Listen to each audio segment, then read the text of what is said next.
A black man inherited a mansion in a white state, but when he got there, he was at a loss for words. The summer heat descended on Brooklyn, turning the streets into a sea of scorching asphalt.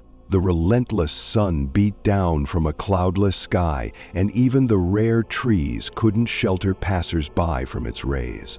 The air shimmered with heat, like a desert mirage, and the smell of fried food from street vendors mixed with the stench of exhaust fumes, creating the suffocating atmosphere of a big city.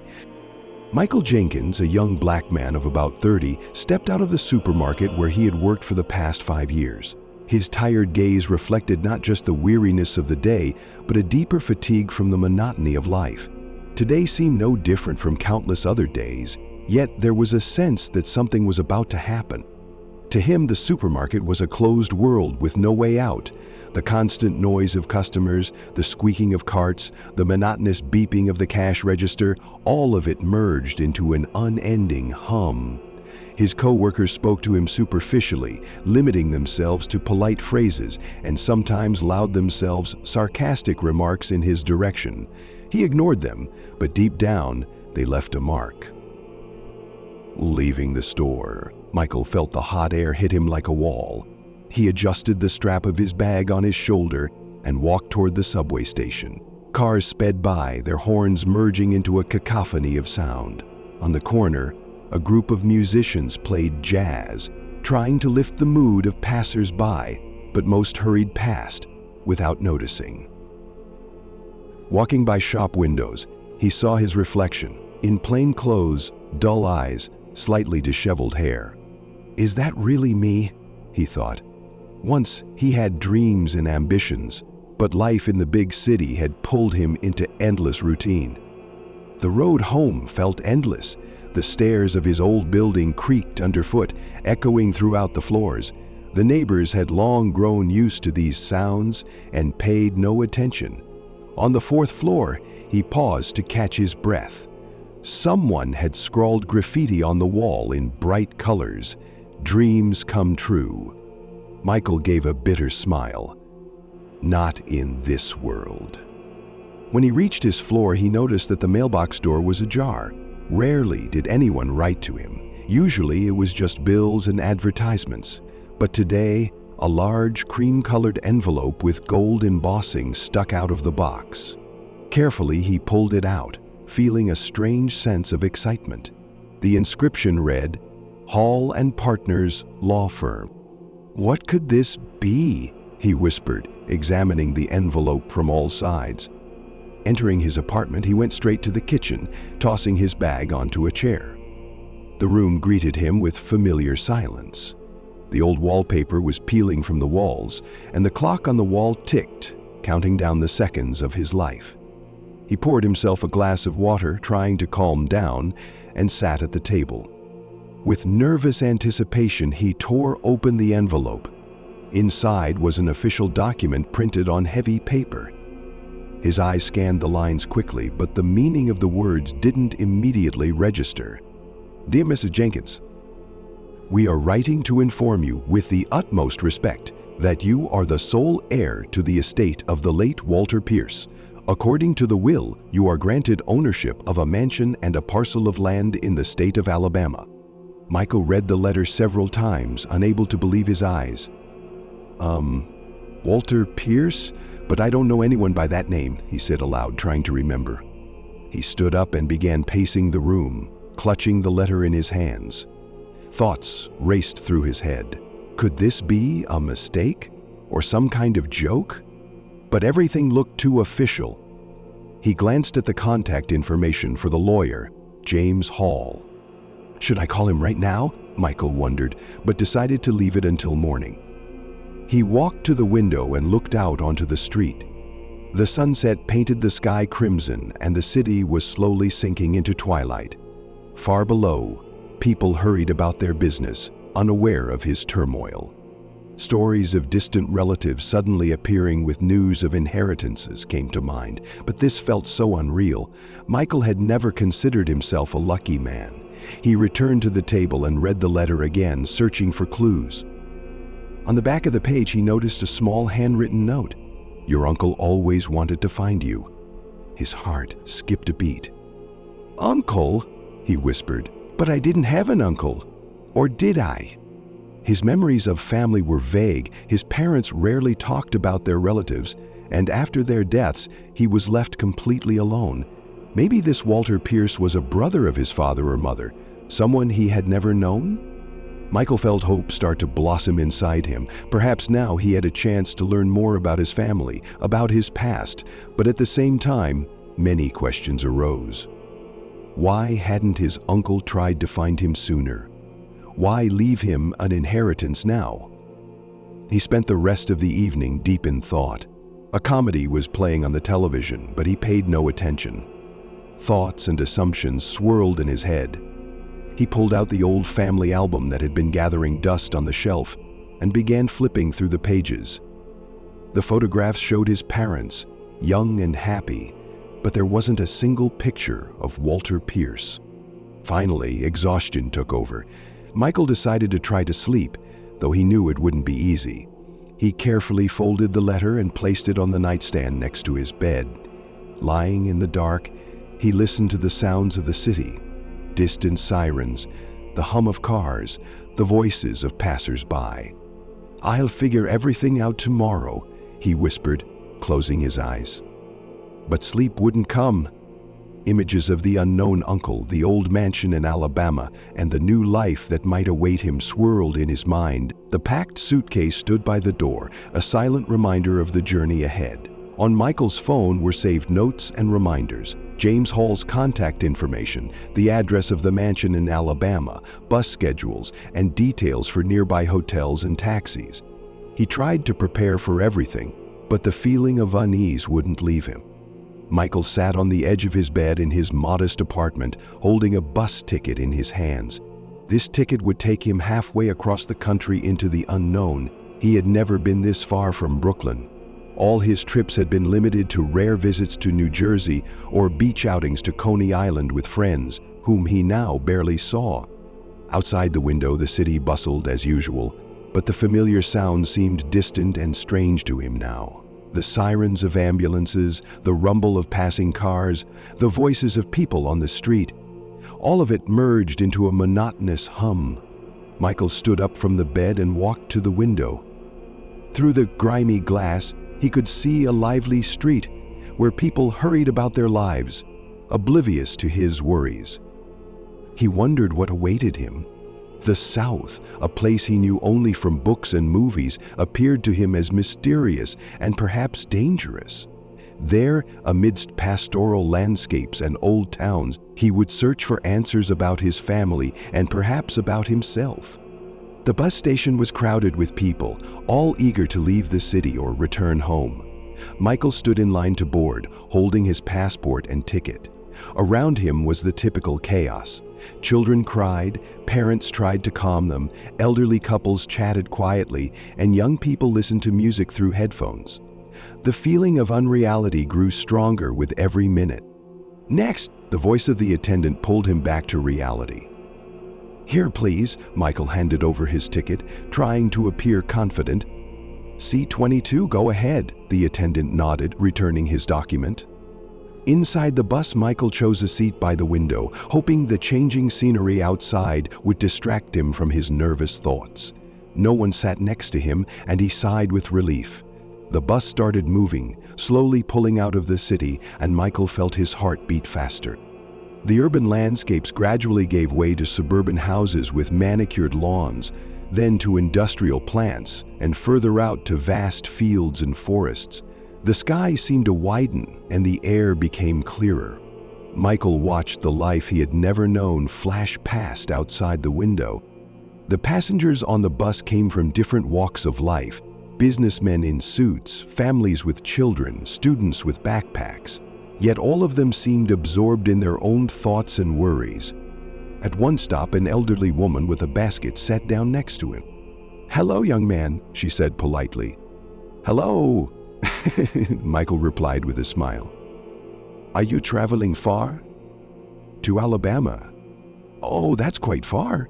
Do you have family there?" Michael paused for a moment. "Maybe," he replied. "I'm going there to find out." The woman smiled mysteriously. "Life is full of surprises, isn't it? I wish you luck." They chatted for a while, and Michael felt his tension ease a little. But when the woman left at her stop, the sense of loneliness returned. As the bus moved farther south, Michael began noticing changes, not just in the landscape, but in the atmosphere as well. People became more reserved, their gazes more watchful. In one small town where the bus stopped, Michael stepped out to stretch his legs. Near a small kiosk, he bought a sandwich and a bottle of water. "You're not from around here, are you?" The vendor, a young man with red hair and freckles, asked him. "No, I'm from New York." "Wow, you've come a long way. What brings you to our parts?" "Personal business," Michael replied, feeling a slight tension. The vendor shrugged. "Well, welcome to the South." There was no hostility in his words, but Michael sensed a hint of hidden mockery or warning. Back on the bus, he noticed some of the passengers glancing at him. Maybe it was just his imagination, but the feeling of unease grew stronger. When the bus crossed the Alabama state line, the sky had darkened with heavy gray clouds. A light rain began to fall, smudging the scenery outside the window. Michael felt that with each mile he was getting closer to something unknown and perhaps dangerous. In a small town where he had to transfer to a local bus, the atmosphere was tense. The street was almost empty, with only a few cars passing by, splashing water from the puddles. At the bus station, only one ticket window was open, and the cashier, an elderly woman in glasses, looked at Michael with curiosity. "Do you need a ticket?" she asked, tapping something on the register. "Yes, to..." He named the town from the letter. The woman raised an eyebrow. "Not many people go there. You have business in those parts." Something like that. She nodded and handed him the ticket. "Ah, the bus will be here in an hour. Take a seat." Michael sat on a bench in the waiting room. The clock on the wall ticked loudly, marking the time until his departure. Suddenly, a tall police officer in uniform approached him, a serious-looking man with a stern expression. "Good afternoon, sir," the officer began, nodding slightly. "I'm Officer Harris. May I see your ID?" "Of course." Michael pulled out his passport and handed it over. "Where are you coming from?" New York." "And what brings you here?" Michael replied, trying to hide his nervousness. "Personal business. I need to meet with a lawyer." The officer examined the passport, then returned it. "I see. I hope everything goes smoothly for you. Safe travels." "Thank you, officer." The policeman left, but Michael noticed that a few locals were watching him with interest. He felt out of place. Why so much attention? Maybe strangers here were uncommon. Finally, the bus arrived, a worn-down vehicle with peeling paint and creaking doors. There were only a few passengers inside, and the driver, a silent man in his 50s, gave Michael a brief look. The road to the town wound through dense forests and rolling hills. Houses became fewer and fewer, and the surrounding nature felt wild and untouched. The sky grew darker, and the rain intensified, blurring the road ahead. Michael stared out the window, trying to imagine what lay ahead. He pulled the lawyer's letter out of his pocket and read it again, hoping to find some new clue in its words. But the letter remained as cryptic as ever. The bus stopped in a small square where there wasn't a soul in sight. The driver turned around and said, "This is a last stop. Is this where you're headed?" "Yes, thank you." Michael stood, pulled up his hood, and stepped out into the rain. "Good luck," the driver called after him, closing the doors. Michael looked around. Before him stretched a narrow street, lined with old houses with closed shutters. In the distance, the silhouette of a large mansion loomed, perhaps the very one that now belonged to him. He took a deep breath and began walking forward, his footsteps echoing against the wet pavement. Raindrops pattered against the asphalt, creating a monotonous hum. There was no one in sight, which gave the place a ghostly feel.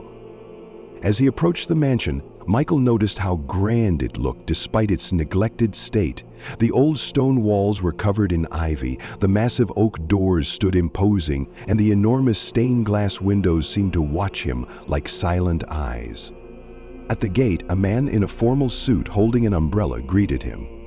"Good evening, Mr. Jenkins," the man said with a slight southern accent. "I'm James Hall, your attorney." Michael shook his hand. "It's good to meet you in person, Mr. Hall." "The pleasure is mine. Please, come inside. The weather doesn't encourage conversations outdoors." They walked up the gravel path to the entrance of the mansion. Inside, the house was even more impressive. High ceilings with intricate moldings, marble floors, antique furniture, and paintings in golden frames. Michael felt as if he had stepped into a museum. "I'm sure you have many questions," the lawyer began, leading him to the living room. "Let's have some tea and discuss everything." Michael sat in a plush armchair, accepting a cup of hot tea from the lawyer's assistant. "To be honest, I'm a little overwhelmed," Michael admitted. "I didn't even know I had an uncle named Walter Pierce." James Hall nodded. "That's understandable. Walter Pierce was a private man. He spent many years alone, dedicating his life to research and collecting." "Research?" Michael asked, intrigued. "What kind of research?" He was a historian, specializing in Southern history, local legends, and traditions. He had an extensive library and a collection of artifacts. Michael glanced around the room, noticing the shelves full of books and display cases with various objects. "But why did he leave all this to me?" The lawyer paused. "I think it's better if you see it all for yourself. Walter left a message for you, but before you read it, I must warn you, what you learn may change everything you know about your family and yourself." Michael's heart raced. "I'm ready. I want to know the truth." James Hall smiled faintly. "Then let's begin." When Michael arrived at the address listed in the letter, his heart sank. The house before him looked like something out of an old horror film. Wrought iron gates creaked in the wind, and behind them stretched an overgrown driveway, once paved with brick, now cracked and choked with weeds. The mansion itself was grand despite its neglect. A two-story structure with a high pediment and massive columns, adorned with intricate carvings, now looked gloomy and lonely. The facade of the house was cracked, with plaster peeling off in places, exposing the dark bricks beneath. Most of the windows were broken or boarded up, their empty sockets staring at him like hollow eyes. Michael stepped out of the taxi, his legs feeling weak. He stood in front of the site, trying to process that all this belonged to him. Instead of pride or joy, he felt a dull heaviness in his chest and a growing sense of unease. "What am I doing here?" the thought flashed through his mind. The air was heavy with silence, broken only by the rustling leaves and the distant cawing of a crow. Soon, Michael realized he wasn't alone. People were watching him. Neighbors who lived nearby stood on their porches or peeked out from windows, watching his every move. Middle-aged men, old women, even a couple of teenagers, all had gathered to see the new owner. Their gazes were filled with distrust and veiled hostility. Michael caught snippets of whispers but couldn't make out the words. Not knowing what else to do, he reached for the key the lawyer had given him. The key was old, its metal darkened with age, and the handle bore delicate engravings. It felt heavy in his hand, as if the house itself had a weight. Approaching the rusted gate, Michael inserted the key into the lock. At first, it wouldn't turn, but after some effort, the lock gave way with a groan and the gates creaked open, revealing the path to the house. "Hey, you there!" a gruff voice called out from behind. Michael turned to see a man in his 50s standing on the side of the road. He wore worn-out jeans and a t-shirt bearing a gas station logo. His face was weathered, lined with deep wrinkles, and his eyes were hidden beneath the brim of a faded baseball cap. "You planning to live here?" The man's voice carried a tone of sarcasm and suspicion. "Maybe," Michael replied curtly, trying not to show his unease. The man smirked crookedly. "Well, good luck with that. That house should have burned down long ago," he said, spitting on the ground. Before Michael could respond, the stranger turned and walked off, whistling some old tune. His words left a sour taste in Michael's mouth, and a chill ran down his spine. Gathering his courage, Michael turned back to the house. The porch creaked under his weight, the boards sagging and releasing puffs of dust. The door was massive, made of dark wood, with old metal fixtures shaped like lions' heads. He inserted the key into the lock, which, surprisingly, turned smoothly. The door opened with a long, echoing creak, as if the house were sighing after years of silence. Inside, the smell of damp and mildew hit him. The air was heavy, dusty, filled with the scent of aged wood and decay. Michael stepped into the grand hall, dimly lit by thin rays of sunlight filtering through filthy windows.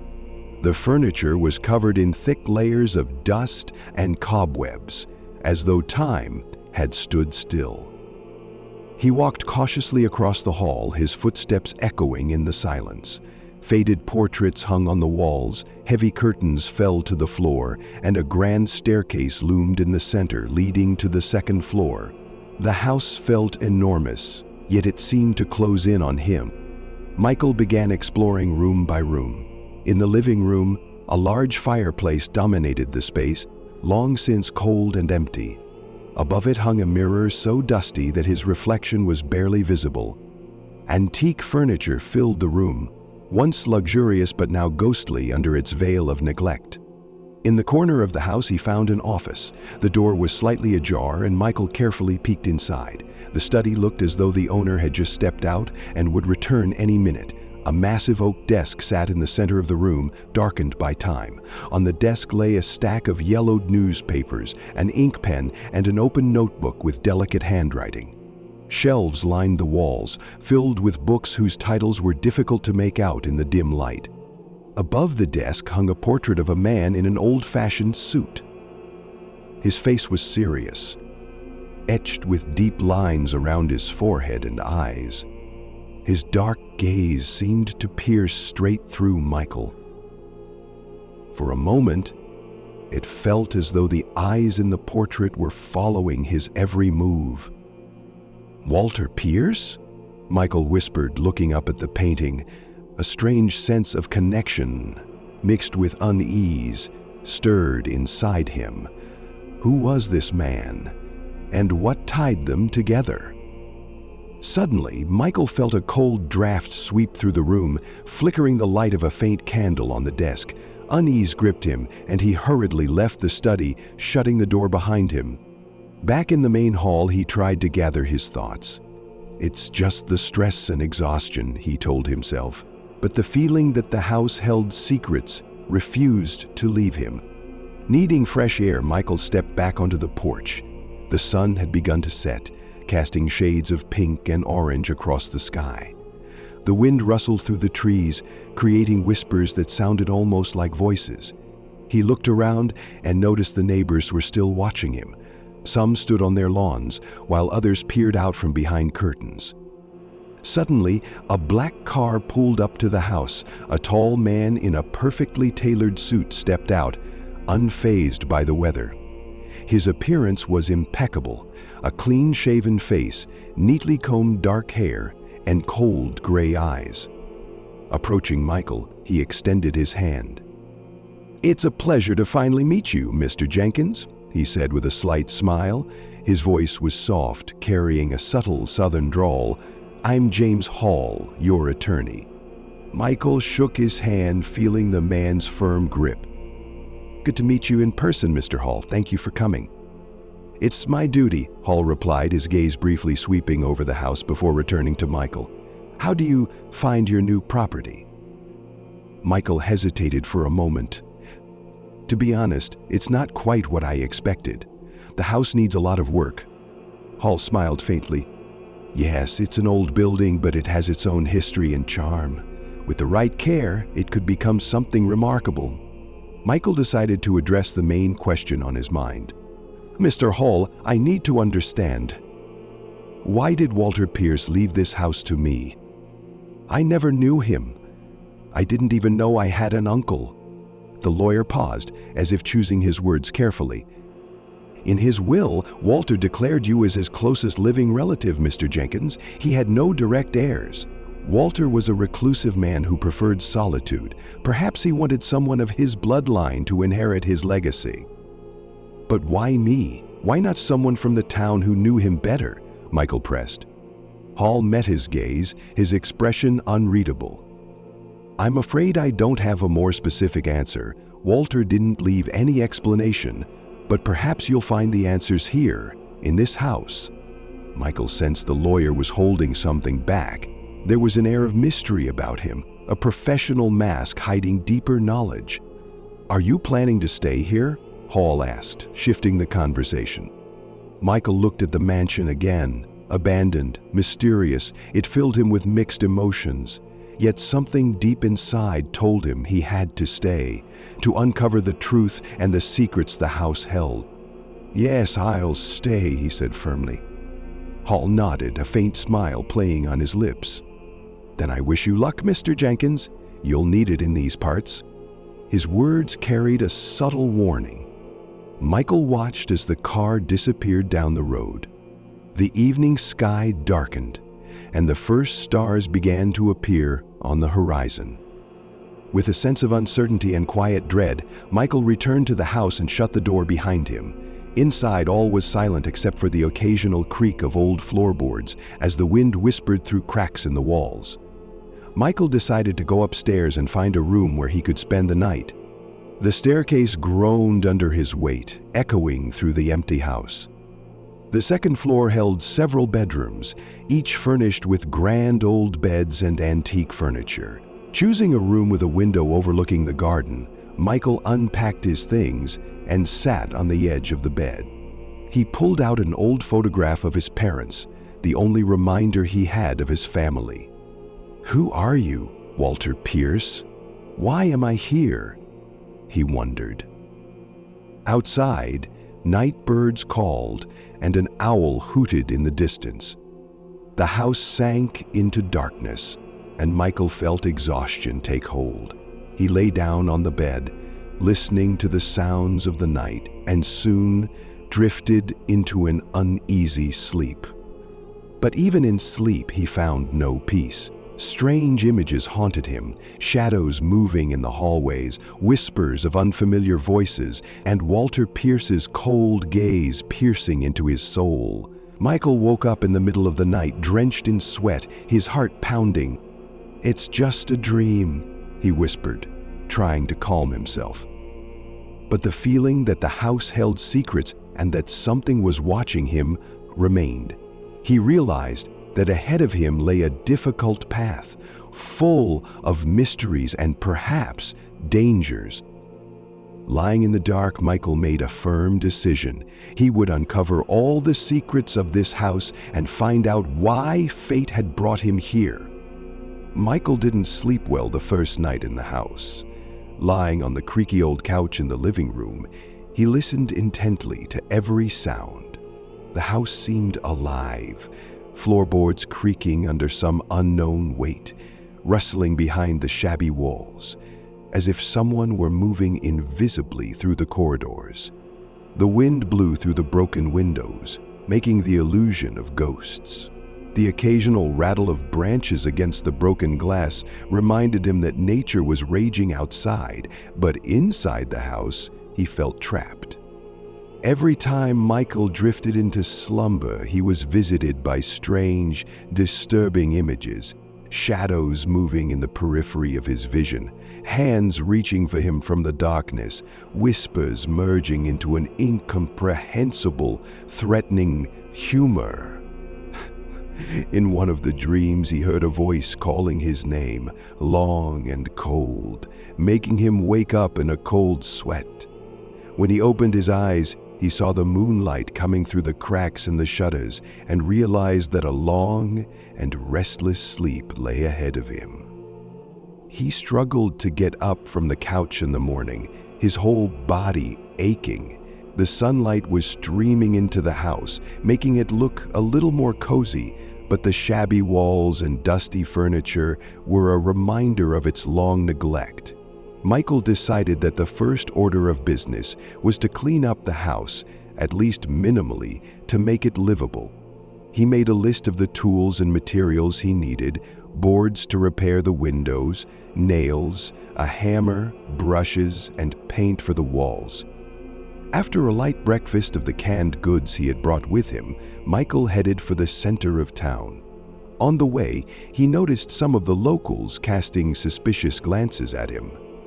The children playing in the street stopped playing and fell silent at his approach, and the elderly women sitting on their porches whispered among themselves, keeping their eyes on him.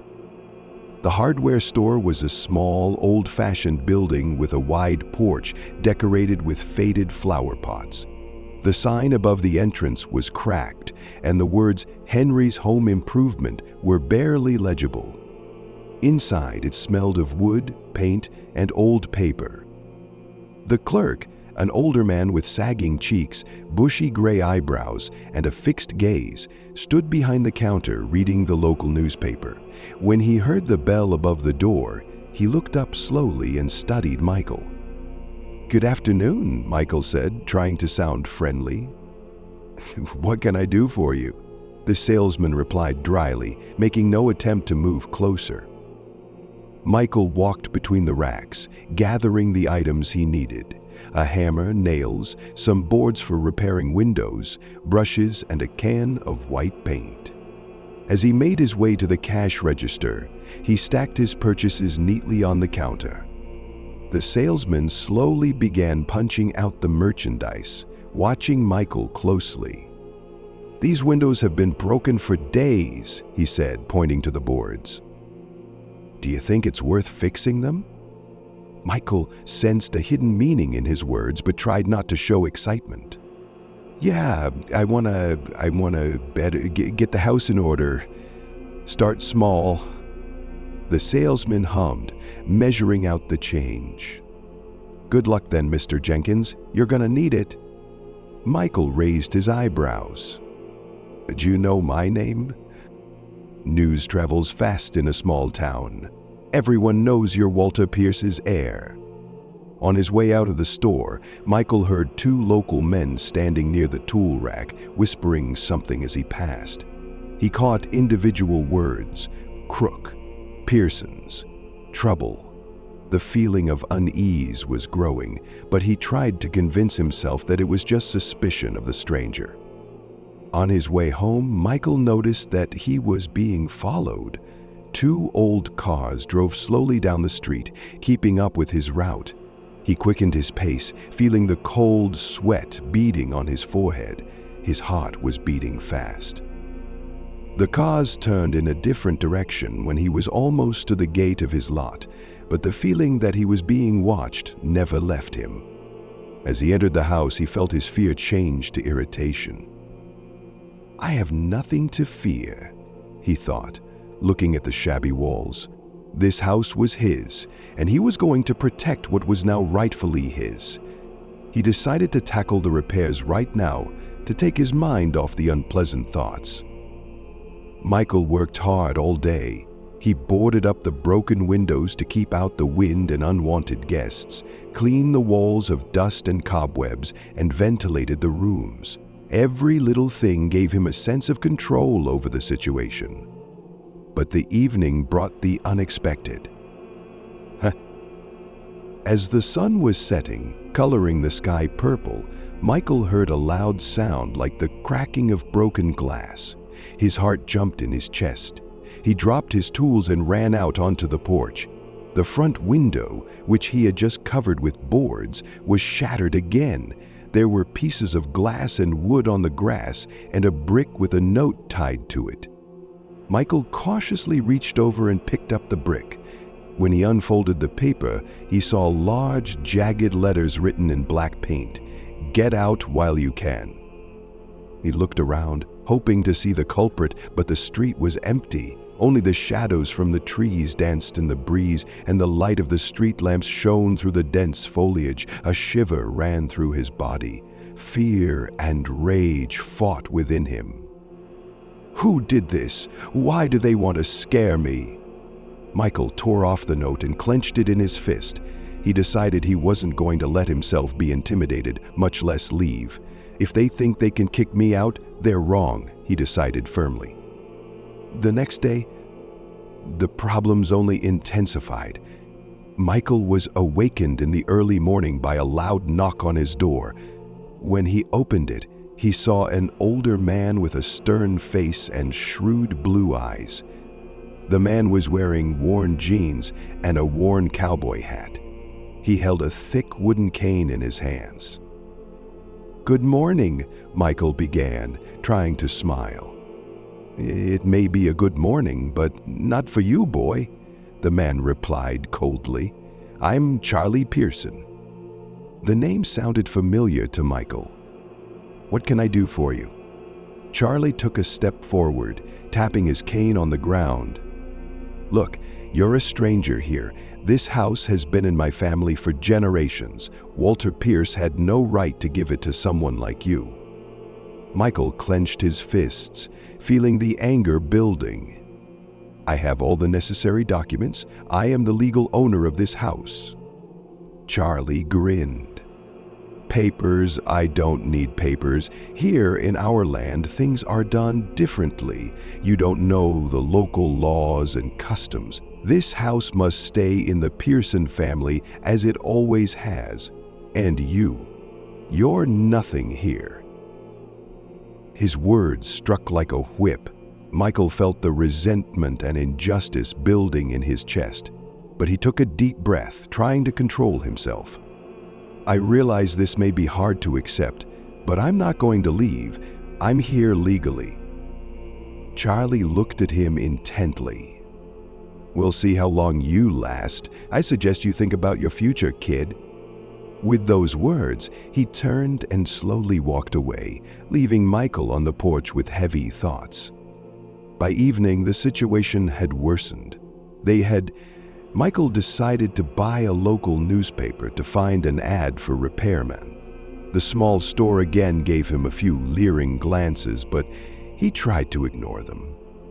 Back home, Michael sat down in the kitchen and began to look through the newspaper. But on the front page, he got a shock. In large print, it read, "Newcomer claims Pearson family land. Isn't he a crook?" The article contained many hints that Michael was using dishonest methods to get hold of the inheritance. It was mentioned that he was supposedly related to Walter Pierce, but perhaps deliberately deceiving everyone in order to sell the land and make off with the money. Local residents were quoted expressing distrust and suspicion. Michael stared at the paper, feeling something boiling inside him. How could they publish such a thing without proof? It was outright slander. He realized that the whole town was now against him, and his neighbors, who had already shunned him, now looked at him with contempt and dislike. In the evening, when he went out on the porch, he noticed that someone had written the word "Go away" on the fence in red paint. Michael realized that a real war had been started against him, but instead of fear, he felt determination. He was not going to give up and was ready to fight for his right. "If they think they can intimidate me, they're wrong," Michael thought as he looked up at the dark sky studded with stars. He knew he was in for a rough ride, but he was determined to unlock the secrets of this place and prove to everyone that he was here for a reason. Michael realized that the only option left to him was to try to understand why Walter Pierce had left him this house. The answers could be hidden anywhere, in the letters, the old documents, the memories imprinted in the walls of this house, which now seemed hostile and mysterious to him. After a restless night filled with a jumble of thoughts and worries, he decided to spend the day exploring the mansion. Perhaps the truth about his family, about why fate had brought him to this place, was hidden here somewhere. He spent the morning wandering the rooms of the first floor. Columns of dust rose beneath his footsteps, sunlight streaming through the dusty windows, creating bizarre patterns on the floor. Closets were empty, dressers ransacked, and boxes of papers covered in mold and dampness. The old piano in the living room stood silent, its keys chipped and peeling from time. The walls were covered with faded paintings that barely showed human figures and landscapes that had been erased by time. Every room was silent, but Michael couldn't shake the feeling that he was being watched. Sometimes he thought he could hear a faint whisper or soft footsteps in the distance, but when he turned around, he saw no one, only shadows dancing on the walls from the movement of the branches outside the windows. Climbing the creaky stairs to the second floor, he continued his search. There were several bedrooms here, each bearing traces of previous occupants. In one room, he found an old baby bear forgotten under the bed. In another, a mirror with cracked glass, reflecting his worried gaze with many shards. Nothing he found provided the answers he was looking for, but Michael didn't give up. Everything changed when he went up to the attic. The door to the attic was heavy and creaky. It gave way with difficulty when he pushed on the ancient handle. The smell of dust and mustiness hit his nose as he stepped inside. The attic was spacious but cluttered with many things, forgotten and abandoned. A single ray of light shone through a small window boarded up, creating a mysterious atmosphere. The walls were lined with dark wood with damp patches on them. Spider nets hung from the beams, and the floor was strewn with scraps of paper, old rags, and garbage. There were old boxes, chests, and furniture covered in white covers that had already become part of the landscape, covered in a layer of dust and time. Michael took the flashlight he'd brought with him and shone it deep into the attic. Shadows stirred around him, creating the illusion of movement. He methodically began to check one thing after another. The old boxes contained books with faded pages, no covers, worn from time. He flipped through them, hoping to find any inscriptions or notes in the margins, but there was nothing of significance. In one corner, he noticed a large wooden chest covered in a layer of dirt and cobwebs. The chest looked massive and sturdy, with metal corners and an old lock covered in rust. Michael's heart beat faster. Perhaps this was where the answers were stored. He moved closer and tried to open the chest, but the lock was stuck. The key was nowhere to be found, and after a few tries it was clear that it would take some effort. Michael went downstairs and fetched a hammer and a crowbar. Back in the attic, he carefully began to work on the lock, being careful not to damage the contents.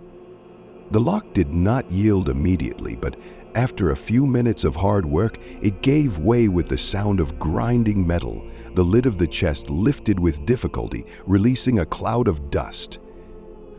Inside, he found what seemed to have been waiting for him for decades. The first thing he saw was yellowed papers, old receipts, bank statements, legal documents. They were neatly folded, but some of them were beginning to disintegrate from time. Beside them lay black and white photographs that captured moments of the past. Men in military uniforms, women in elegant dresses, children playing on the front lawn of the house he recognized as the current mansion. Amidst all the chaos, Michael noticed a small stack of letters tied with a faded red ribbon. The ribbon was fragile, and it crumbled slightly when he touched it. He carefully untied it and picked up the first letter. On the envelope was written in neat handwriting, "To Louise Pierce." Michael's heart pounded harder. The name seemed familiar, but he couldn't remember where he'd heard it. He carefully removed the letter from the envelope. The paper was brittle, the ink slightly faded, but the text was still legible. "Dear Louise, every day away from you feels like an eternity. I can't describe in words how much I miss your smiles and soft voice. Our meetings under the stars are the only thing that gives me joy in this world. But the shadow of my family hangs over me, and I fear I cannot resist their will." Michael read the letter, feeling the words penetrate deep into his soul. Walter Pierce confessed his love for a woman named Louise, telling of the secret meetings they had to hide from others. The following letters reveal the details of their passionate and painful relationship. "My parents will never accept our union. They think we belong to different worlds, but they don't realize that our hearts beat in the same rhythm. I don't know how long I can endure this separation. My soul yearns for you." As he read, Michael began to realize that Louise was African American, and their relationship was taboo in those days. The pressure from Walter's family was unbearable, and he was torn between love and duty. Then there was more. Louise turned out to be Michael's grandmother. In one of his letters, Walter wrote, "Louise, I found out we're having a baby. Joy and fear overwhelm me at the same time. I dream of the day when I can hold our daughter in my arms, but I realize that the family will never accept her. I fear for both of you." Michael felt his hands shaking. His mother, Mary, was the daughter Walter had written about. He continued reading, delving deeper and deeper into his family's history. The last letters were particularly painful. In them, Walter begged Louise to forgive him for turning his back on her and their daughter under family pressure. "My dear Louise, there isn't a day that goes by that I don't regret my choice. I was weak and I let fear overwhelm me. I betrayed you and our daughter, but know that my heart has always belonged to you. I realize that words cannot undo what I have done, but I hope that someday I can make amends." Another letter was a real revelation. In it, Walter wrote about how he regretted not being able to recognize his family, but also added that he wanted to make things right before he died. If you're reading this, it means I found a way to get back at least some of what was stolen from your family because of my fear after all. I'm leaving our home to our grandson. I hope he can find the strength to forgive me and start a new chapter of our family's history. Michael sat on the floor, covered in old photographs, letters, and documents. The story of a family he had never known was unfolding before him. Tears came to his eyes. All of this was changing the heart of the matter. He knew now that Walter was more than just a benevolent old man. He was his grandfather, a man who had once chosen fear over love, but at the end of his life had tried to right his wrong. He picked up one of the photographs. It showed a young woman with dark skin and a radiant smile, Louise. Next to her stood Walter, young and happy. They were holding hands, looking at each other lovingly. The photograph had clearly been taken in secret. Perhaps it was the only tangible witness to their happiness. But with that realization came another. Those letters were his only weapons. They could prove his legal claim to the inheritance and explain why Walter had left him the house. But putting them on trial meant revealing his family's secrets. He realized that the townspeople, who were already against him, could use the letters against him, turning the tragedy of his ancestors into another weapon of hatred. Michael realized that he was in a difficult situation. On the one hand, he had proof of his right to inherit. On the other hand, disclosure of this information could lead to more condemnation and hostility from the locals.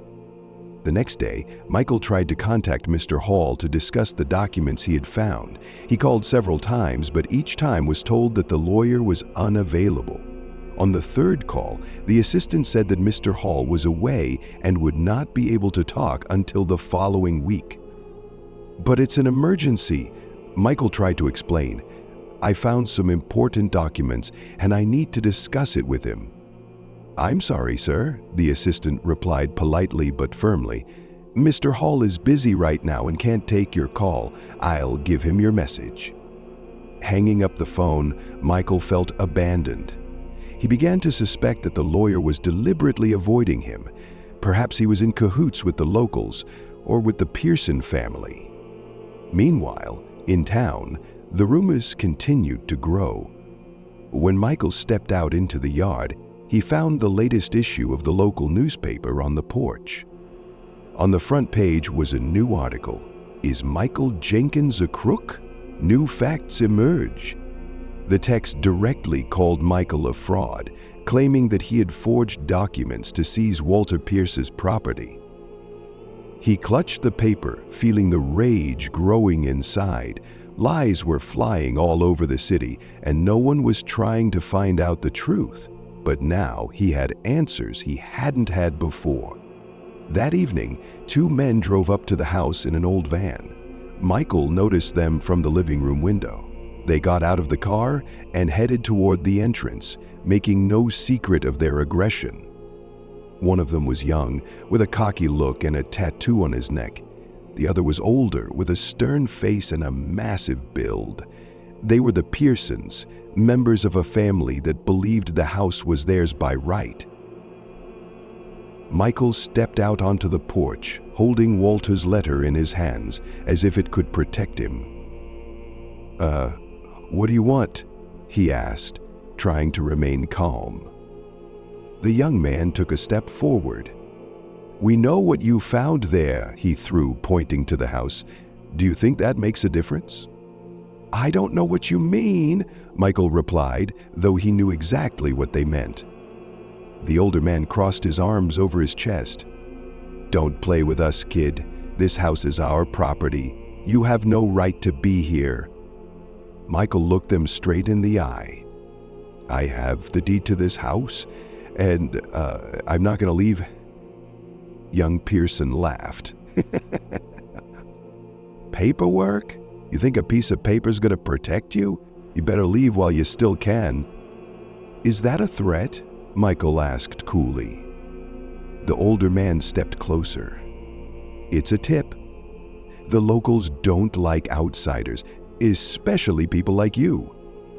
Michael felt anger boiling in his chest. "Like me? What does that mean?" The men exchanged glances. "You understand everything," the young one said, grinning. "We warned you. It could be worse next time." They turned around and headed for the car. Michael stood on the porch, clutching the letter, trying to control his emotions. Their message was clear. They wouldn't stop until they forced him to leave. As the van rounded the corner, Michael went back into the house and sat down at the table. He spread letters, photographs, documents in front of him. The thought pulsed in his head, "I can't give up. I have to fight." He decided he had to act. If Mr. Hall is unavailable, he'll find another lawyer. He'll gather all the evidence and prove his case. He won't let them kick him out of the house that rightfully belongs to his family. Michael realized that there were challenges ahead, but now he had a purpose. He was not only protecting his inheritance, but also restoring justice for his ancestors. A night was falling. The wind howled outside the window, and the house was filled again with rustles and sounds. But Michael felt no fear now. He knew he was not alone. The spirits of the past were at his side, supporting him in this struggle. He looked at the picture of Louise and Walter and said quietly, "I promise I will do everything I can to restore our family's honor." With those words, he set to work, preparing himself for the new challenges the new day would bring. Michael woke up the next morning with a mixed feeling of anxiety and determination. Sunlight streamed in through the dirty windows, casting a soft glow on the room. He knew that today could be the turning point in his life. Gathering the letters and documents he'd found in the attic, he carefully arranged them in a leather folder. These papers were not just evidence of the past. They were the key to inherit a history and proof of his right to inherit. Dressed in his best suit, which looked a little shabby after the long journey and recent excitement, Michael headed for Mr. Hall's office. The drive into town seemed longer than usual. The stares of passers-by, wary and unfriendly, accompanied him at every step. Children stopped playing and stared at him curiously, while adults turned away or whispered among themselves. Mr. Hall's office was in an old building on Main Street, next to the bank and the post office. The sign, James Hall, Attorney at Law, was faded from sun and rain. Inside, it smelled of leather and polished wood. The receptionist, a young woman with a serious face, met Michael with a cold stare. "Good morning, can I help you?" she asked, raising an eyebrow slightly. "I'd like to see Mr. Hall. I have an appointment," Michael said, trying to sound confident. She nodded briefly and, without taking her eyes off her notebook, said, "Wait here, I'll let him know." Michael sat down on the hard chair in the reception area. Time dragged agonizingly slowly. Finally, the office door opened and Mr. Hall appeared in the doorway. "Mr. Jenkins, please come in," he said, with a professional courtesy that concealed coldness. Inside the office, order reigned. Polished shelves of law books, a solid oak desk on which papers and a fountain pen were neatly laid. Mr. Hall pointed Michael to the chair opposite. "So what brings you to me today?" he asked, folding his hands on the table and looking at Michael carefully. Michael pulled out a folder and placed it on the table. "I found these in the attic of Walter Pierce's house. It's letters and documents that prove I'm his grandson. I believe it will help prove my inheritance." Mr. Hall raised his eyebrows and slowly opened the folder.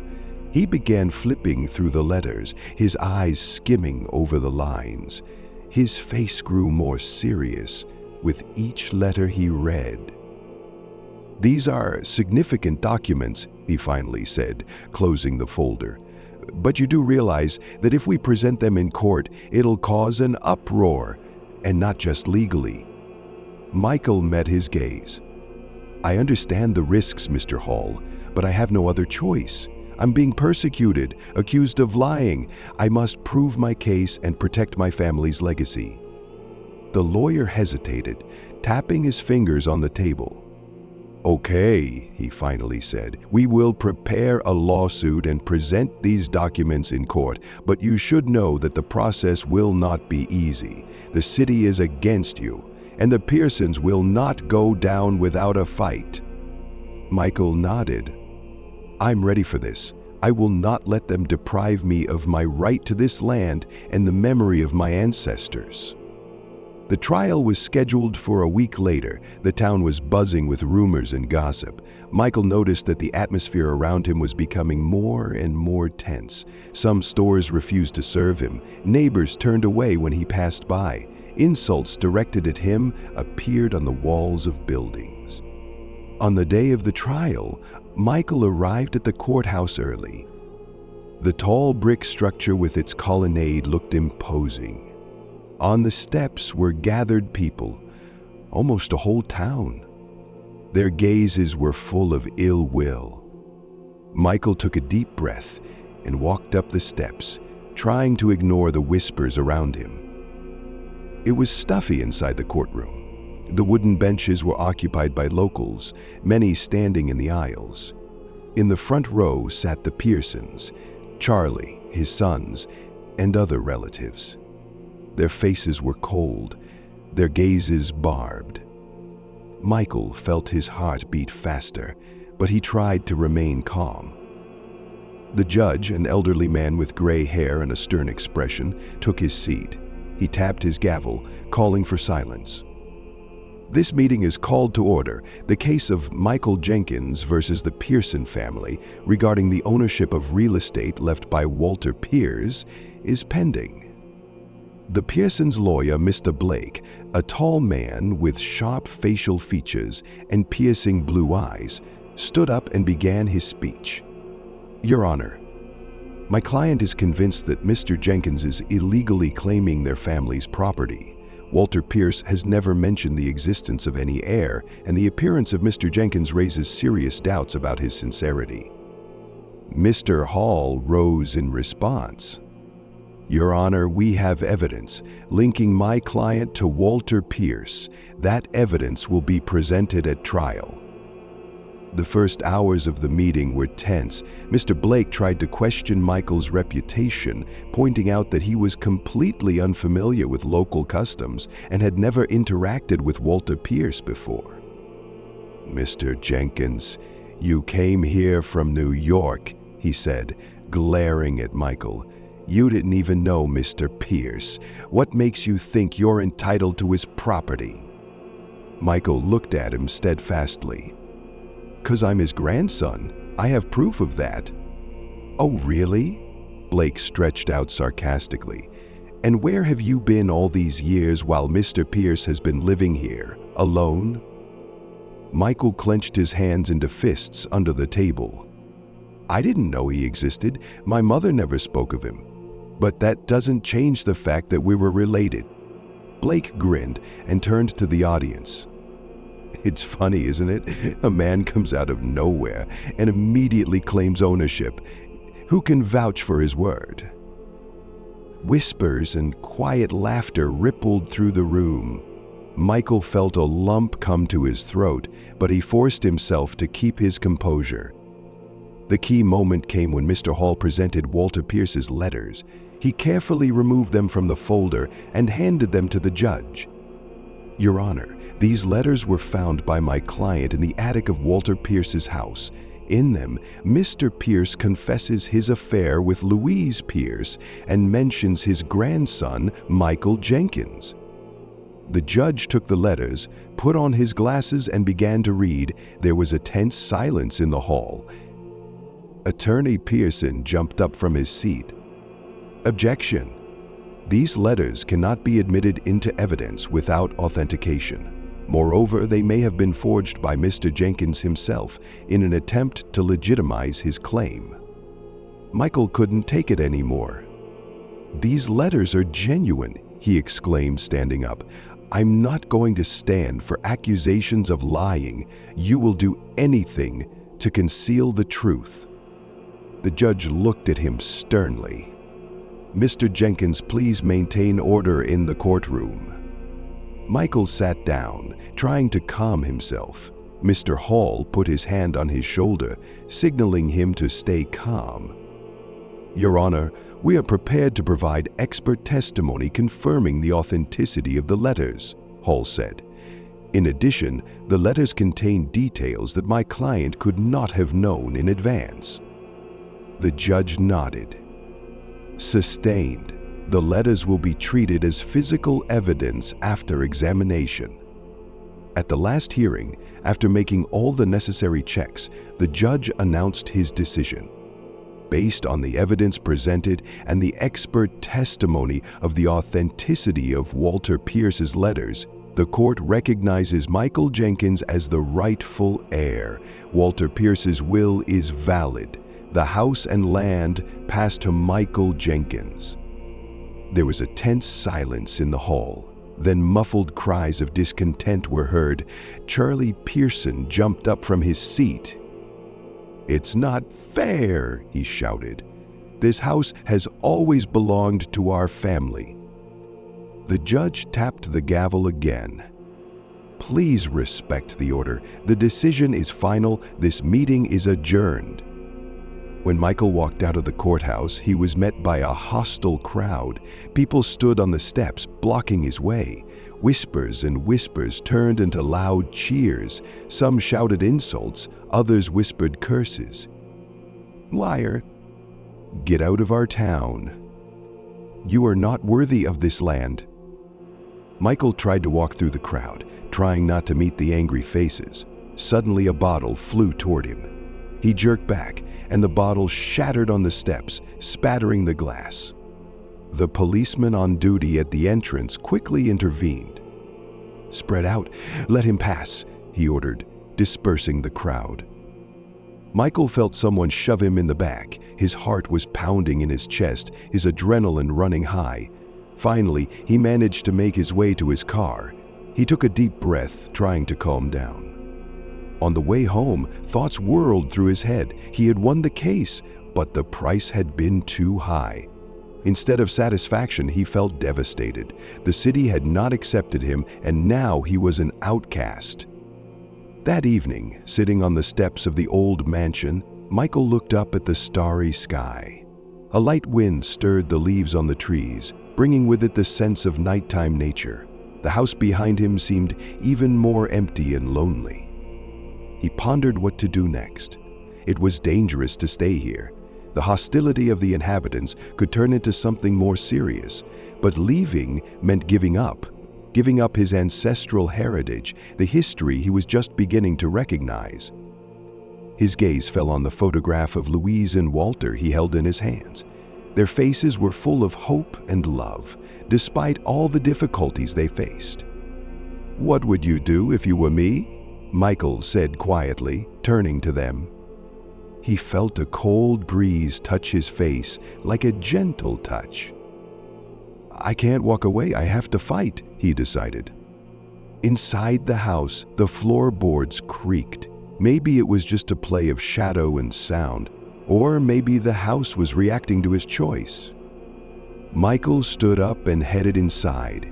He knew he had a hard road ahead of him, but now he had a purpose and an understanding of what he was fighting for. He went to the window and looked out at the city spreading out in the distance. The lanterns flickered in the night, and the mountains in the distance were dark silhouettes. "I will not give up," he said aloud. "This is my home, and I will defend it." With those words, Michael began to contemplate his next move, preparing to face his new challenges with confidence and determination. For the first time in days, Michael allowed himself to give in to fatigue. The chill of the night enveloped the mansion, and a light mist rose from the ground, enveloping the garden in a ghostly blanket. He sat on the creaky porch with his back against a column and listened to the sounds of the night. The distant wail of a siren, the noise of passing cars on the highway, the rustle of the wind in the tree crowns, all blended into the melancholy background of his thoughts. The house behind him seemed alive.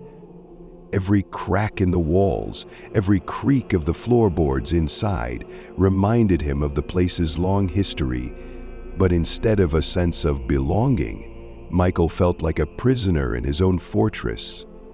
The victory in court, which should have brought satisfaction and peace, had turned into a new wave of anxiety and doubt. He pulled a folder of letters from his pocket, his only weapon, and at the same time the source of a huge moral dilemma. These papers confirmed his right to inherit, but in the process destroyed the remnants of the honor and memory he wanted to preserve about his grandmother and mother. In uncovering the secrets of the past, he unwittingly exposed intimate details of his ancestors' lives. Michael sighed heavily.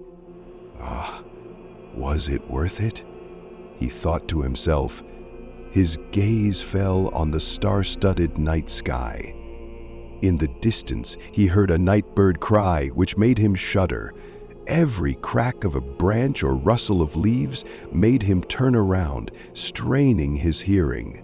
He knew there were many in the city who wished him harm, and danger could be at any moment. Michael woke up the next morning with a heavy heart. The sunlight was streaming through the cracks in the shutters, painting fanciful patterns on the floor. He felt that he could not live under the constant fear of attack. He had no time for doubt, and he had to act quickly. The first step was the decision to sell the mansion. It was probably the only way to start over and get rid of the harassment. He contacted several realtors from neighboring towns, hoping someone would be interested in the historic building. However, conversations with agents did not yield the desired results. "I'm sorry, Mr. Jenkins," one of them said, "but the reputation of this house scares away potential buyers. Besides, the locals could cause problems." but it's a beautiful mansion with a rich history. Michael tried to object.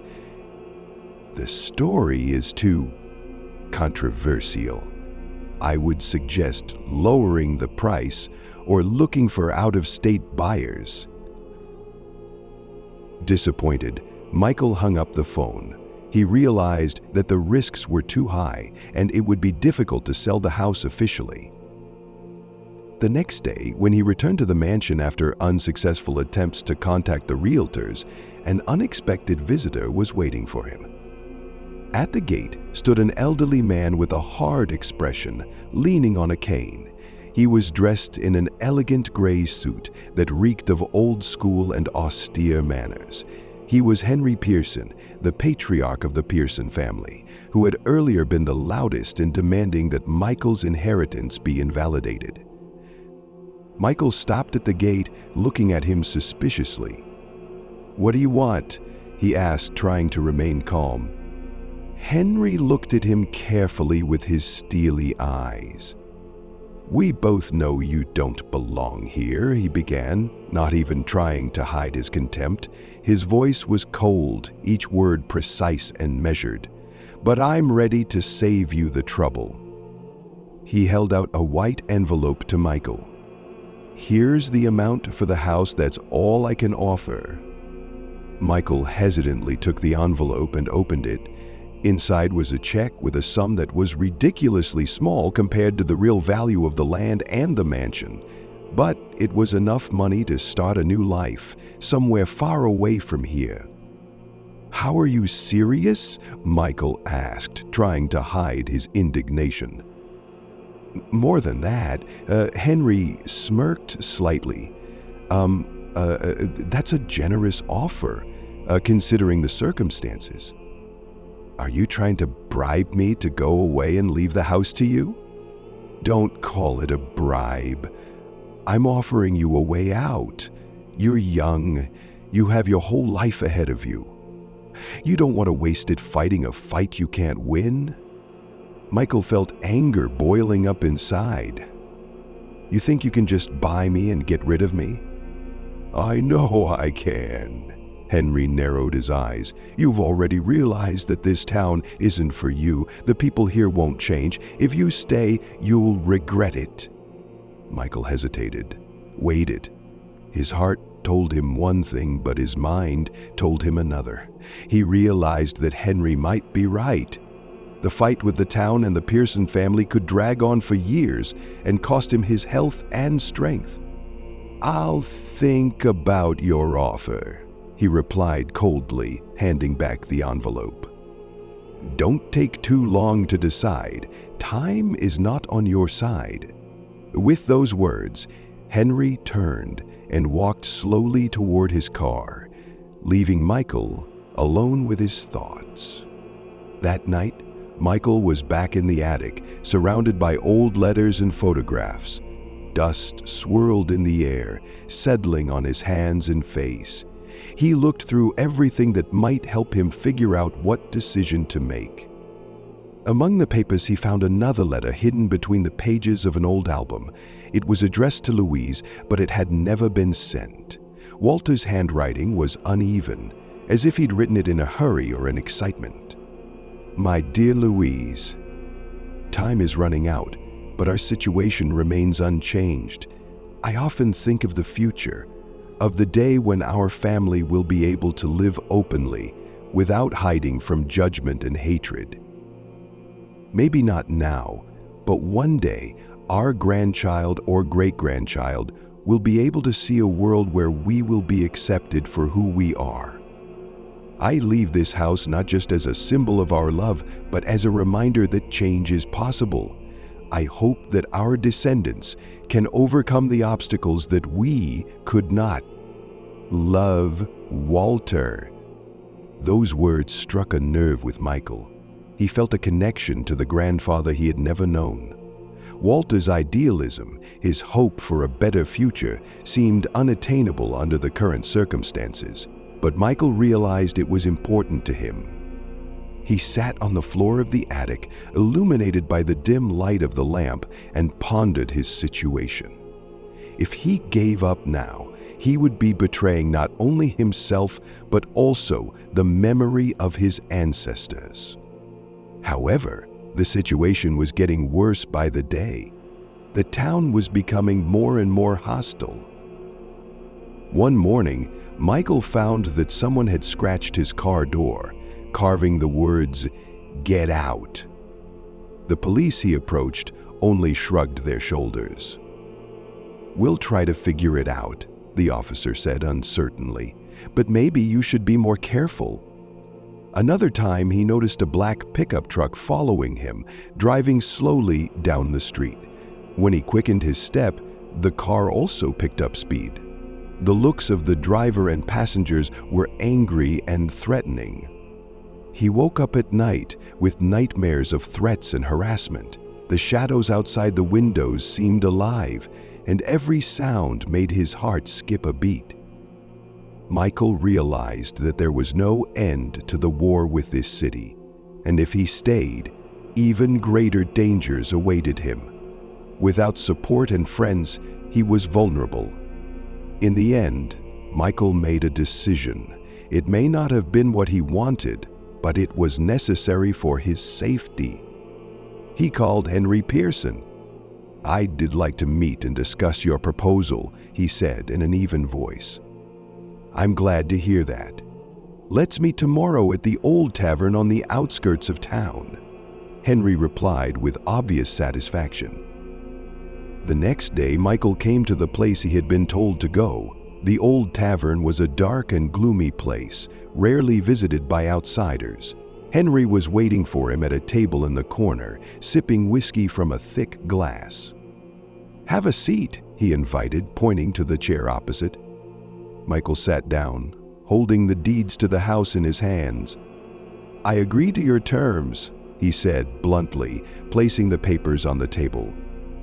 Henry smiled. It was a triumphant but cold smile. "Smart choice, Michael. It's the right thing to do." Michael signed the papers, feeling bitterness growing inside. He handed the papers to Henry and received a check in return. "The money will be transferred to your account within 24 hours, Henry said, tucking the papers into his briefcase. "Great," Michael replied briefly. Henry stood up, preparing to leave. "You made the right choice. Now you can go back to your life. This town will forget about you, and you will forget about it." Michael looked him in the eye. "I hope you realize what you're doing. Trust me, anything is better than leaving things the way they were." With those words, Henry turned around and left the tavern. As he drove out of town, Michael looked in the rearview mirror, watching the small silhouette of the mansion disappear into the distance. The road stretched onward, as if offering him a new life and new opportunities. But the feeling of loss never left him. This house was his by right, but he knew he couldn't keep it without losing himself. Perhaps someday he could return and continue his family's story, but right now he needed to protect himself and move on. He turned on the radio, trying to distract himself from his heavy thoughts. The melody of an old song reminded him of home, of letters, of Walter and Louise's unfulfilled hopes. Now he had the money to start from scratch, but with it came the feeling that he had lost something more important. He had lost his connection to the past, his chance to change something in this city and in himself. Michael thought about the unknown ahead of him, but he decided that he would not regret his decision. He would keep the memory of his family in his heart, and maybe someday he would find a way to honor them in a different way. Behind him were miles of road and a city that had been a lesson and a test for him. Ahead was a new day and a new life. Michael returned to New York in the late afternoon, when the city was already glowing with the lights of endless skyscrapers.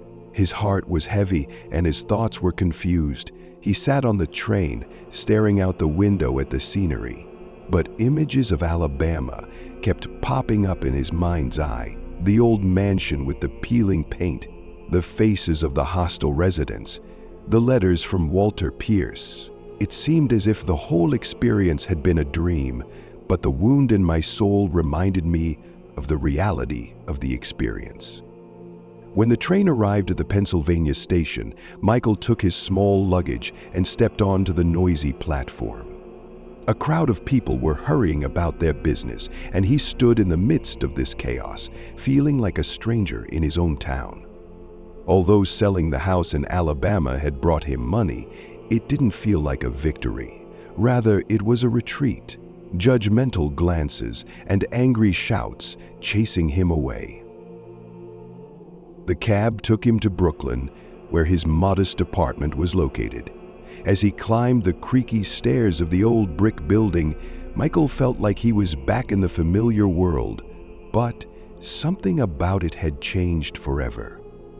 Opening the door, he stepped inside and dropped his bag at the threshold. The silence of the apartment came over him like a wave. All the things were in their places, but now they seemed alien. He went into the kitchen, poured himself a glass of water, and sat down at the table. His gaze fell on an old family album on the shelf. There were pictures of his mother, Mary, smiling and happy, and of his grandmother, Louise, whom he had never known, but whom he now felt close to. He'd been thinking for a long time about how to use the money he'd received. The idea of opening the electronics store he had dreamed of for so many years no longer seemed so appealing. Something inside told him that there were more important things to do. The next day, Michael decided to walk along the familiar streets. New York lived its life. People were hurrying to their offices, street musicians were playing on the corners, children were running in the parks. He felt like an observer, not a participant in this endless stream. Stopping at a small cafe on the corner, he decided to go in and have a coffee. He had been to this place often, but now he looked at it with different eyes. The atmosphere of the cafe was cozy. The aroma of freshly baked buns filled the air. The dimmed lights created a sense of privacy, and soft jazz music played in the background. People sat at tables, talking, laughing, reading books. This was a place that attracted people, families, students, creative people. Michael sat at the window, watching the passers-by. Thoughts began to form in his head.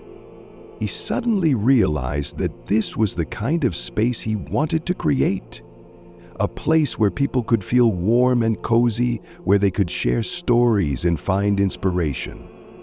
An idea took hold of him more and more, to open his own place. But not just a cafe or a restaurant, but a place that would represent his history and his connection to his family. He pulled out a notebook and began jotting down ideas. The name came quickly, Louise and Mary's, in honor of his grandmother and mother. It would be a tribute to those women who had influenced his life. He envisioned the interior, wooden tables, soft light, shelves of family photos and yellowed letters found in the mansion. He wanted his guests to feel at home and to think that there was a story behind every corner of his restaurant. Organizing the business was not easy.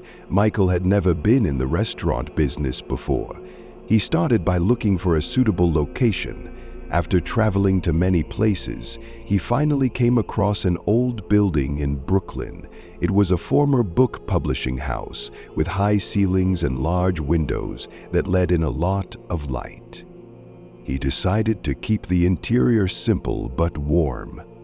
He hired contractors to help him start the renovation. The walls were painted in soft shades and the floors were covered with light wood parquet.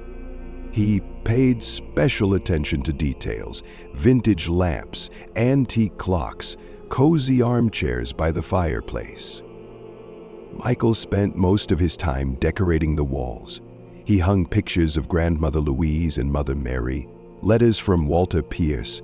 Under each photo was a story for guests to read. He wanted people not only to enjoy the food, but also to learn about his family, a complex story of love, racism, and redemption. However, maintaining a balance between memory and business is not an easy task. Michael faced problems he had never even considered before: finding reliable suppliers, obtaining licenses, hiring staff.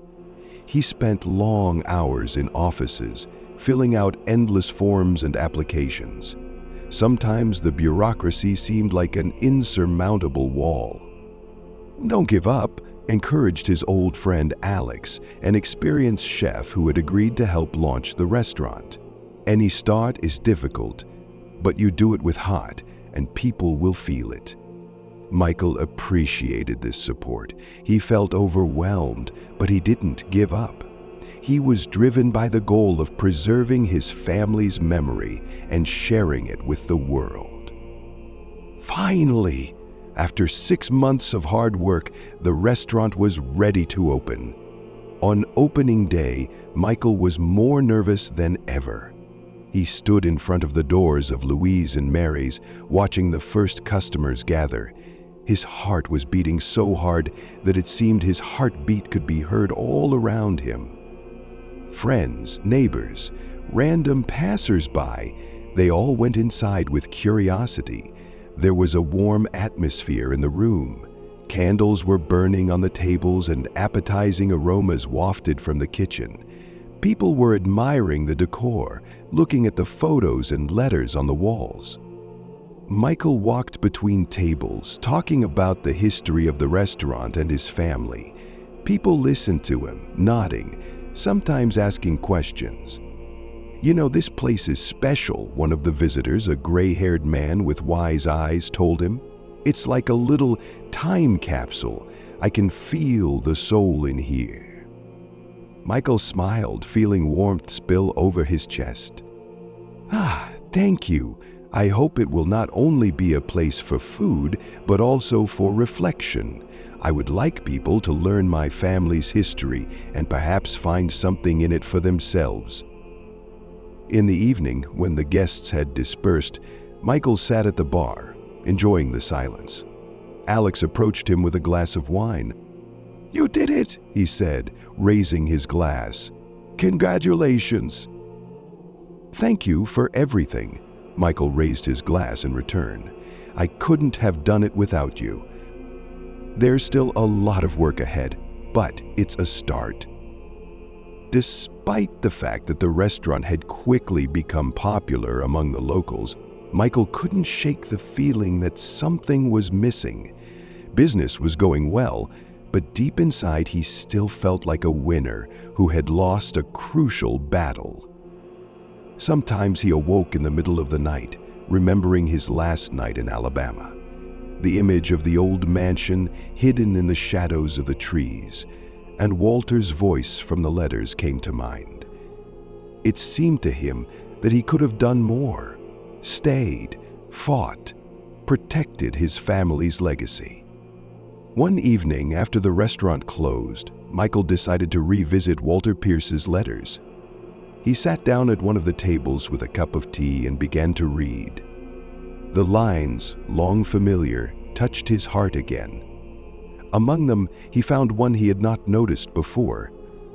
It was hidden between the pages of the diary. In it, Walter wrote, "My dear grandson, I know you have a hard road ahead of you. I can't change the past, but I believe my grandson can change the future. It's a hard road, but you can find your place in this world. Just don't give up. Remember, the power is not in winning, but in continuing to fight." These words were a reminder to Michael that his story was not over. He realized that creating the restaurant was only the first step.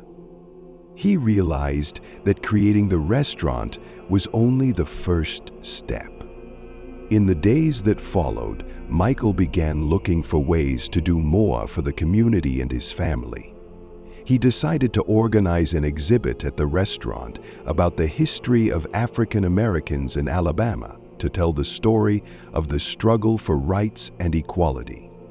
He contacted local artists, historians, and asked them to help create the exhibit. In one of the encounters, a young woman named Sarah approached him. "I've heard about your idea," she said. "I'm an art historian, and I've been studying civil rights history for a long time. I would be happy to help you." "That would be wonderful," Michael replied gratefully. "I want people to know the truth and to be able to reflect on the past and the future." Together they organized an exhibition that attracted many visitors. People came, read the stories, looked at the photos, and shared their thoughts.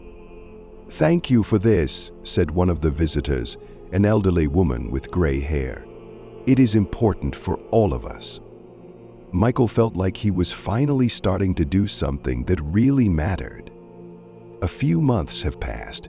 The Louise and Mary restaurant became not only a place to eat good food, but also a cultural center. Meetings, lectures, and performances by musicians and poets were held here. Michael saw people coming together, their views changing. One morning, he received a letter from Alabama. It was from a young girl named Emily, who had found his address on the internet. "Dear Michael, I am a resident of the very town where your family's home once stood. I want to say thank you. After your visit, many people here are thinking about their attitudes toward history and toward each other. We have organized a historic preservation group and plan to restore the old mansion as a museum. Respectfully, Emily." Michael was deeply moved by this letter. He realized that his actions had affected not only his life, but also the lives of others. In the evening, sitting on the steps of the restaurant, he looked up at the starry sky. Passers-by passed by, smiling at him, some waved at him. He felt part of this world, needed and important. "I don't know what my next step will be," Michael said quietly, turning to the stars. "But now I have a place that has become a part of not only me, but the memory of our family. I promise to keep fighting and telling the story I want to hear myself." He got up and went back inside, knowing that new challenges and joys lay ahead of him. His heart was filled with hope and determination. He knew that he might not be able to change the whole world, but he could change a small corner of it, and that was enough to keep going forward. It's been a few years in the making. The Louise and Mary restaurant became an integral part of the neighborhood life. Its warm atmosphere, the aroma of home-cooked food, and walls decorated with photographs and letters drew people from all over the city. Friends and families gathered here, poetry evenings and musical performances were held. But most importantly, this place became a symbol of unity and understanding. Michael watched his dream come to life. His story resonated with many, especially those who were also struggling to be heard. He became an example of resilience, a man who was able to transform pain and injustice into something constructive. Despite his success, Michael remained humble and open, always ready to listen and support. But the past, as is so often the case, wouldn't let go. One evening, as the restaurant was closing, Michael was sweeping the floors, enjoying the quiet after a busy day. Snow was falling slowly outside the windows, covering the streets with a white carpet. Suddenly, he heard a soft knock on the door. Looking up, Michael saw a middle-aged woman behind the glass door, wrapped in a dark coat and scarf. She was holding a small package. With slight wariness, Michael walked to the door and opened it. "Hello," the woman said, her eyes searching his gaze. "Are you Michael Jenkins?" "Yeah, that's me. What can I do for you?" He answered, trying to remember if he'd seen her before. She smiled slightly, but there was uncertainty in the smile. My name is Elizabeth Hall. My father, John Hall, was an attorney in Alabama. He passed away recently, and I was going through his papers. Among the papers, I found this." She handed him a package. "I think it belongs to you." Michael took the package, feeling his heart begin to beat faster. Thank you," he said, a little confused. "But how did you know where to find me?" Your address was mentioned in my father's archives. I thought I should give it to you personally." Michael nodded, looking at the package in his hands. Would you like to come through? I can offer you a cup of tea or coffee." Elizabeth shook her head. "Thanks, but I have to go. I have a train in an hour." "I understand." He looked at her carefully. Thank you for coming all this way. I think my father would want you to have this. He talked a lot about your case." She turned and walked away, leaving Michael alone with his thoughts. It was quiet inside the restaurant. Only the quiet ticking of the clock and the muffled noise of the city from the street broke the silence. Michael sat down at one of the tables and placed the package in front of him. His hands trembled slightly as he untied the drawstring. Inside were old documents, yellowed photographs, and another letter. On the envelope was written in neat handwriting, "To Michael, in case I leave." Michael inhaled deeply. It was the handwriting he would recognize among 1,000. It was Walter Pierce's. He carefully tore open the envelope and began to read. "Dear Michael, if you are reading this letter, it means that my attempt to leave you an inheritance has faced the same obstacles as my whole life. I know what it is like to live with the feeling that you are always out of place, that you are not wanted. But you have to understand, everything I've done has been to give you a chance. The mansion I left you holds more than just walls and earth. In the basement, behind the brick wall, you'll find something that will help you realize that your past is much more complex and rich than you think. It's not just a family, it's a history that can't be forgotten. I believe you have the courage to make the right choice. With hope, your grandfather, Walter Pierce." Michael's heart clenched with every word he read. He couldn't believe that all these years there was another secret lurking in the mansion. His thoughts swirled in his head. Why had Walter left this letter with his lawyer? Why had it only come to him now? He spread out the rest of the papers on the table. Old documents from decades ago, photographs of people he didn't know, but probably connected to his family. In one photo, he recognized a young Walter standing next to a group of workers at a construction site. In another, a smiling Louise held a little girl in her arms. These images filled his soul with warmth and anxiety at the same time. It was a sleepless night for Michael. He lay in his bed, staring at the ceiling, listening to the noise of passing cars outside his window. Thoughts of traveling to Alabama kept coming back. After everything that had happened, going back there seemed crazy, but every word of the letter called to him, like a call from the past. In the morning, without waiting for dawn, Michael gathered his close friends at the restaurant. "I got a letter from Walter Pierce," he began, showing the envelope. "It says something about a hiding place in the mansion." The friends looked at each other. "Are you thinking of going there again?" Alex asked, raising his eyebrows. "Yeah, I gotta find out what's in there. It's part of my history, my family. I can't just ignore it." Sarah, the art historian who was helping him with the exhibit, put her hand on his shoulder. "We understand your desire, Michael, but you remember what happened last time. The town is hostile to you. I know the risks, but now I have the opportunity to discover something that could change everything." After much discussion, his friends agreed to support him. "Okay," Alex sighed. But we're going with you. We're not going to leave you alone in this." Michael nodded gratefully. A few weeks later, they hit the road. The journey south was long, but the friends tried to support each other. They discussed plans, reminisced about the past, and laughed at old jokes. The atmosphere in the car was warm, but the feeling of impending uncertainty didn't leave them. When they arrived in Alabama, they stayed in a small motel outside of town. Michael decided to act quietly, without attracting the attention of the locals.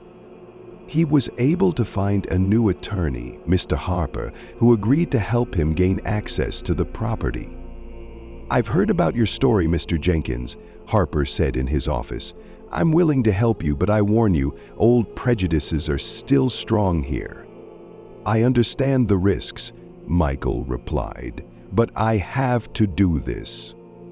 The mansion stood just as he had left it, neglected, abandoned, shrouded in silence and shadows.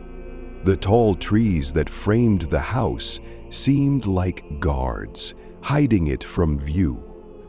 Michael and his friends stepped inside, treading carefully on the creaky floors. Dust and cobwebs covered the furniture, and there was a damp smell in the air. "A spooky place," Sarah whispered, lighting the way with her flashlight. "The basement should be here," Michael said, leading them to the back of the house. They descended a stone staircase leading to a dark basement. The walls were cold and damp to the touch. Flashlights picked out old barrels, crates, and broken tools from the darkness. "There it is, the brick wall," Michael pointed to the barrier at the end of the basement. "What do you think is behind it?" Alex asked, touching the cold brick. "We'll know soon enough." Using the tools they had brought with them, the friends began to carefully dismantle the wall. The bricks gave way with difficulty, but after a while, a small niche opened up in front of them. Inside were bundles of papers, old photographs, and a small wooden box covered in dust and cobwebs. Michael gingerly picked up the drawer and opened it. Inside was a notebook with a worn leather cover. "It's Walter's diary," he said reverently. He sat down on the nearest drawer and flipped through the pages. Walter's handwriting was neat but uneven in places, as if written in haste or excitement. In those pages, Michael saw a portrait of a man who spent his life trying to reconcile his feelings and fears with a world full of hate. Walter wrote of his love for Louise, of secret meetings, of the joy and pain of his daughter's birth. He described his despair at not being able to openly acknowledge his family, his fear of being judged and threatened. But among the lines of despair and regret, there were also words of hope. "I believe the world can change. Maybe not in my era, but in the future. If my descendants find these records, perhaps they can continue what I was unable to complete." Tears came to Michael's eyes. He felt every word, as if Walter were speaking directly to him. Among the papers was a document showing that Walter was trying to set up a foundation to support African American families in Alabama. "Look at this," he said to his friends, showing them the papers. He wanted to help people, to make a difference. "But why wasn't the fund set up?" Sarah asked. "Apparently he was being obstructed," Alex answered. "Probably the same people who were obstructing Michael, too." Michael took a deep breath.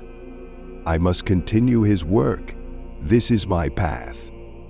Back in New York, Michael began work on setting up a foundation in memory of Walter Pierce.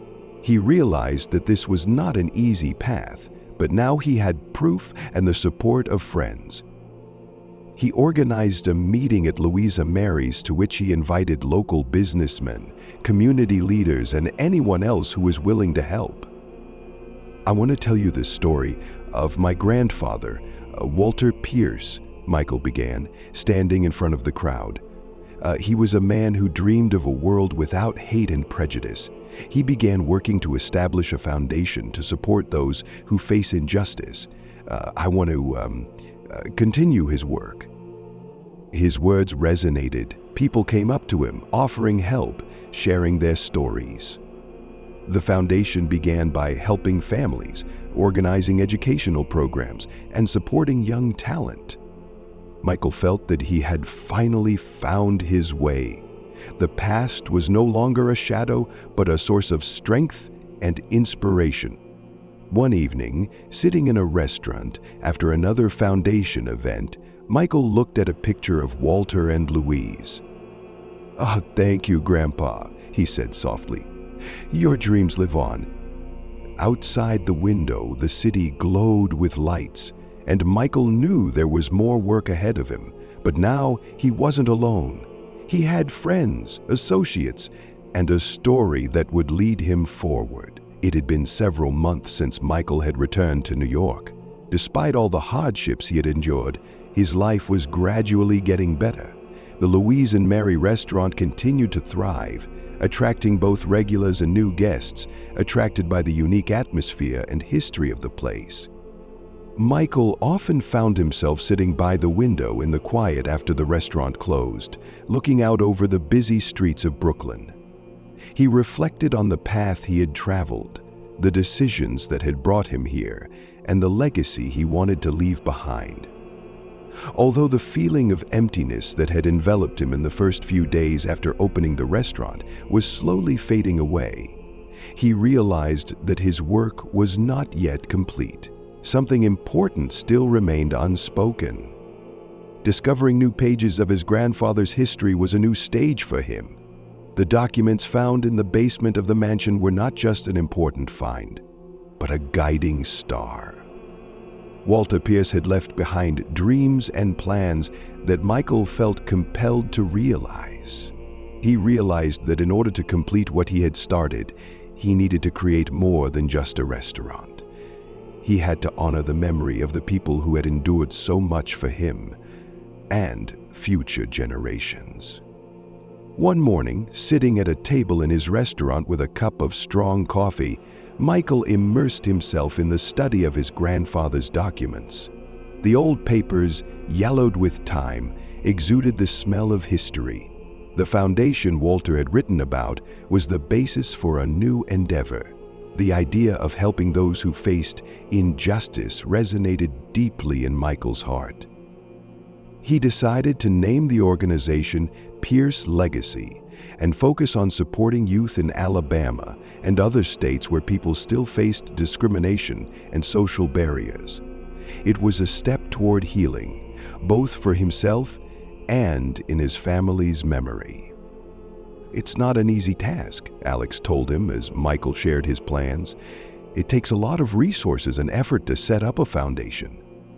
"I understand," Michael replied, looking at his friend with determination. "But I feel like I have to do this. It's what my grandfather wanted, and I can't just ignore his dreams." "You and me," Alex smiled. "Where do we start?" Michael spent several weeks immersing himself in the world of philanthropy and nonprofit organizations. He met with lawyers, financial experts, and sought out like-minded people. It was difficult to get started. Many people found it hard to understand how it could work and why Michael had decided to take on such an endeavor. However, gradually, step by step, people began to join his project, not only from New York, but also from Alabama and other states. Sarah organized a series of exhibitions and events at the restaurant to draw attention to the foundation. They held memorial evenings, telling stories of people facing injustice. One evening, after such an event, Michael was approached by a young girl. "Thank you for what you do," she said, smiling. "My brother goes to Alabama, and your support can make a difference for him and others." "It's very important to me," Michael replied, feeling warm in his chest. "I'm glad I can be of service." The project became a symbol of change. The Pierce legacy began funding educational programs, scholarships for talented students from low-income families, and organizations fighting for equal rights. Articles about the foundation's work began to appear in the news, and more people became aware of its mission. Even with this success, however, Michael could not shake the feeling that Alabama and its people would not let him go. One day, he received a letter from Henry Pearson. "Michael, I've heard about your foundation. I can't say I understand or support your actions, but I would like to propose a truce. Perhaps it's time to put the past behind us. Respectfully, Henry Pearson." Michael stared at the letter for a long time, trying to understand Henry's true motives. Was it a sincere desire for reconciliation or an attempt to control the situation? He decided to answer. "Henry, I appreciate your appeal. My foundation is focused on helping those in need. If you are ready to support this mission, I will be glad to cooperate. Respectfully, Michael Jenkins." There was no reply, but Michael felt that he had made the right move. He realized that he could not change the opinion of all those who were against him, but now he had something important, not only for himself, but for future generations. On the day he announced the official opening of Pierce Heritage, Michael stood in front of the entrance to the Louise and Mary's restaurant, transformed for the gala event. The front was decorated with garlands and banners bearing the foundation's logo. The air was filled with the aromas of fresh food, the sounds of music, and the laughter of the guests. Dozens of people gathered, friends, partners, and supporters. Among them were both familiar faces and new ones, those who had learned about the foundation and its mission. Michael walked up to a small stage set up near the entrance. "Dear friends and guests," he began, his voice trembling slightly with excitement. "Today is a very special day for me. When I first learned the story of my family, I couldn't imagine where it would lead me. But through all the trials, I realized that we are strong when we remember our roots and strive to make the world a better place." He spoke about Walter Pierce's dreams and the importance of continuing the fight for equality and justice. The Pierce legacy is more than just a foundation. It is a symbol of hope and change. I believe that together we can do a lot. Applause filled the street. Many guests came up to shake his hand and show their support. Alex hugged him tightly. "You did it, buddy. I'm proud of you." "Thank you," Michael smiled, "but this is just the beginning." In the months that followed, the foundation grew aggressively. Michael often traveled to Alabama, meeting with local communities, schools, and organizations. He sensed that people's attitudes were beginning to change. Some still looked at him with suspicion, but many welcomed him and thanked him for his help. One day, after a meeting with a group of students, an elderly man approached him. "You're Mary's son, aren't you?"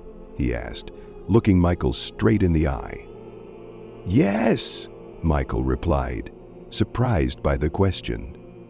"I knew your mother. She was a wonderful person. Glad to see you're carrying on her legacy." Michael felt tears come to his eyes. "Thank you. It means a lot to me." Returning to New York after another trip, Michael sat on the plane, looking out the window at the clouds. He thought about how his life had changed in recent years. He no longer felt lonely and lost. One of the passengers seated next to him turned to him. "Excuse me, but aren't you Michael Jenkins?" "Yes, that's me," Michael replied with a smile. "I've been reading about your foundation. You do wonderful work." "Thank you. I'm glad people are recognizing our mission. If you need any help, I would like to contribute." Michael exchanged contacts with him, feeling the circle of support growing around him. That evening, when the restaurant had closed and the streets were beginning to empty, Michael sat at the same table where he had once begun to plan his journey. In front of him were pictures of his family: Louise, Walter, Mary. He could feel their presence, as if they were close by. "I hope you're proud of me," he said quietly. Outside the window, the stars twinkled in the dark sky. Michael knew the world wasn't going to change overnight, and his struggle was still ongoing. But he also realized that he wasn't alone. He had a community that supported him, and that was enough. He stood up, glancing around the interior of the restaurant, filled with memories and hopes. "Tomorrow is a new day," he said to himself, "and I'm ready for it." Michael knew his story had not been told in vain. He had left his mark on the world, continuing his family's legacy and inspiring others to make a difference. His heart felt light, and a new chapter of his life lay ahead of him.